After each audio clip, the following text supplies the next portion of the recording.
Viewers, आज हम discuss करेंगे पाठ योजना 17 हिंदी का मैक्रो लेसन प्लान का। और उससे पहले हम 16 लेसन प्लान जो है वो अपलोड कर चुके हैं।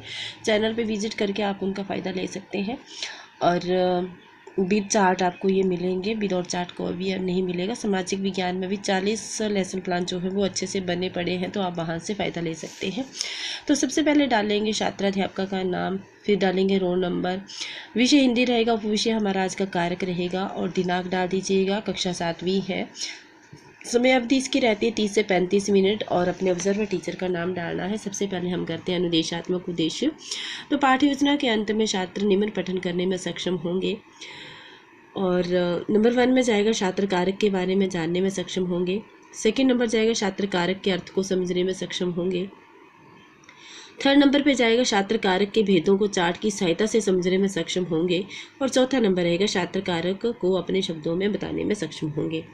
शिक्षण सहायक सामग्री में रहेगा चौक झाड़न, श्यामपट्ट और संकेतक, ये हमारी सामान्य सामग्री रहेगी। और विशेष सामग्री में रहेगा हमारा चार्ट और मॉडल। तो चार्ट आपको हर एक लेसन प्लान के साथ मिलता है। आप भी लेसन प्लान बना रहे हैं तो आपको पता है कितनी मेहनत इसको अपलोड करने में और बनाने में लगती है। बोलकर भी आप इसको सुनकर भी लिख सकते हैं अगर आप वो नहीं देखना चाहते हैं। तो मेरे ख्याल से आप बना रहे हैं तो आपको फ़ायदा हो रहा है। अगर आपके लिए थोड़ी सी भी हेल्पफुल इससे मिल रही है तो प्लीज़ चैनल को सब्सक्राइब ज़रूर करें, वीडियो को लाइक ज़रूर करें, अपने फ्रेंड्स के साथ शेयर ज़रूर करें। और आगे पढ़ते हैं अनुमानित ज्ञान। हम अनुमान लगा सकते हैं कि छात्र कारक के बारे में कुछ ना कुछ तो जानते होंगे। पूर्व ज्ञान परीक्षण डालेंगे जिसमें अध्यापिका कुछ क्वेश्चन जो है वो छात्रों से पूछेंगी। तो छात्रों, आपने संज्ञा और सर्वनाम के बारे में तो पढ़ा ही है, तो बताइए ये क्या होते हैं। पायल आप बताइए, या किसी का नाम लेंगे आप बताइए। तो वो कहेंगे संज्ञा किसी व्यक्ति, जाति, भाव आदि के नाम को संज्ञा कहते हैं, कॉमे लगा लीजिएगा। और सर्वनाम संज्ञा के स्थान पर प्रयोग होने वाले शब्दों को सर्वनाम कहते हैं। शाबाश, बैठ जाओ। सेकंड आप क्वेश्चन पूछेंगे कि आप बताइए कि किसी वाक्य में संज्ञा सर्वनाम पदों में वाक्य की क्रिया से संबंध को क्या कहते हैं। किसी का नाम लेंगे कि आप बताओ, तो वो कहेंगे कि कारक कहते हैं। शाबाश, बैठ जाओ। इसके भेदों के बारे में बताइए। किसी का नाम लेंगे तो ये हमारा समस्यात्मक प्रश्न रहेगा, छात्र उत्तर देने में असमर्थ रहेंगे। इसी के साथ हम करेंगे उपविषय की घोषणा। तो छात्रों, आज हम कारक तथा इसके भेदों की विस्तार पूर्वक चर्चा करके इसका अध्ययन करेंगे।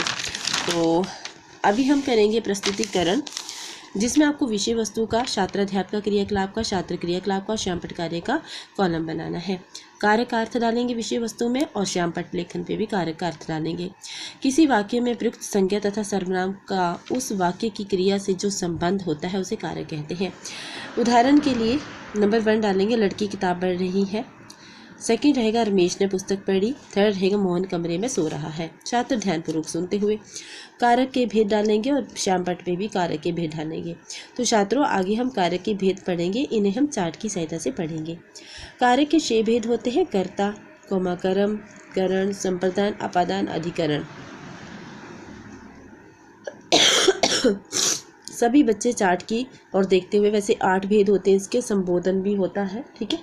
तो छात्र चार्ट की ओर देखते हुए, तो आप ऐसे ही बना लीजिएगा 6 भेद, और यहाँ पे कारक के भेद का आपको चार्ट मिल जाएगा। और काफ़ी सुंदर सा चार्ट है ये, और आप इससे फ़ायदा ले सकते हैं। चार्ट जब बना होता है तो नंबर भी आपको अच्छे मिलते हैं। आगे देखिए, आगे रहेगा कर्ता कारक के बारे में हम बात करेंगे। और कर्ता कारक आप श्यामपट्ट पे भी लिख सकते हैं। वाक्य में जिस संज्ञा सर्वनाम के पद से क्रिया करने वाले का बोध हो उसे कर्ता कारक कहते हैं।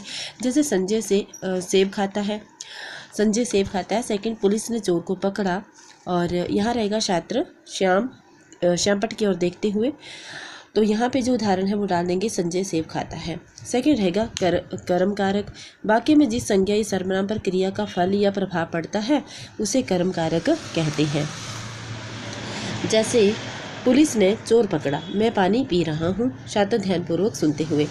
आगे रहेगा छात्रों, जितना मैंने पढ़ाया समझ में आ रहा है। तो बच्चे कहेंगे जी अध्यापिका जी, ठीक है। नेक्स्ट हमारा, तो आप कहेंगे ठीक है। तो आगे आता है करण कारक। करण कारक के बारे में पढ़ेंगे। तो करण कारक आप श्यामपट्ट पे भी लिख सकते हैं। तो जिसकी सहायता से कोई कार्य संपन्न हो, वो संज्ञा या सर्वनाम पद करण कहलाता है। जैसे मैं कलम से चिट्ठी लिख रहा हूँ छात्र श्यामपट्ट की ओर देखते हुए, तो मैं कलम से चिट्ठी लिख रहा हूँ, यहाँ पे भी डाल सकते हैं आप, ठीक है।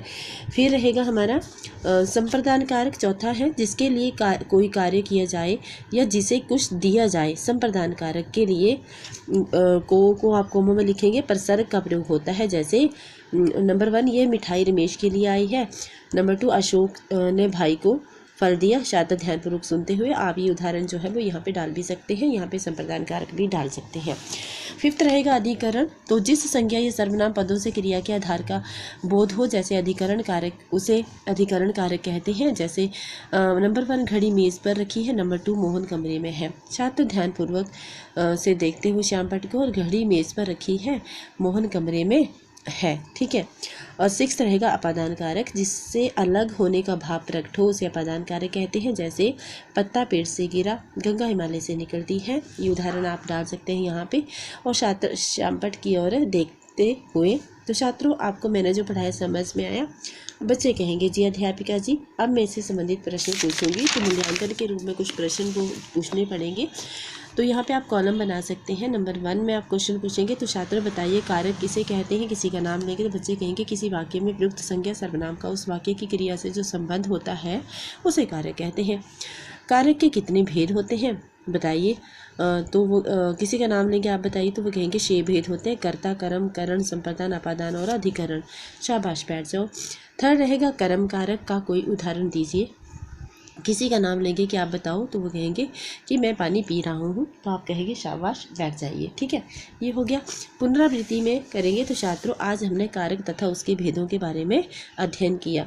तो कुछ जो है वो होमवर्क मिलेगा, कारक किसे कहते हैं, और 2nd क्वेश्चन मिलेगा कारक के कितने भेद हैं, नाम बताइए। 3rd रहेगा कर्ता कारक किसे कहते हैं, उदाहरण बताइए। करण कारक किसे कहते हैं, उदाहरण बताइए। यहाँ पे रहेगा आपके ऑब्जर्वर टीचर का नाम। तो ये रहा लेसन प्लान। मैंने काफ़ी जल्दी पढ़ने की कोशिश करी है, क्योंकि वीडियो अपलोड नहीं हो पाती है। तो अगर आपको लगता है कि आपके लिए थोड़ा सा भी उपयोगी है और मैं मेहनत कर रही हूँ आपके लिए, तो चैनल को सब्सक्राइब ज़रूर करें, सपोर्ट ज़रूर करें, ताकि मैं आपके लिए आगे काम कर सकूँ। तो मिलती हूँ आपके साथ एक नई लेसन प्लान के साथ। तब तक के लिए take care, bye bye and God bless you to all.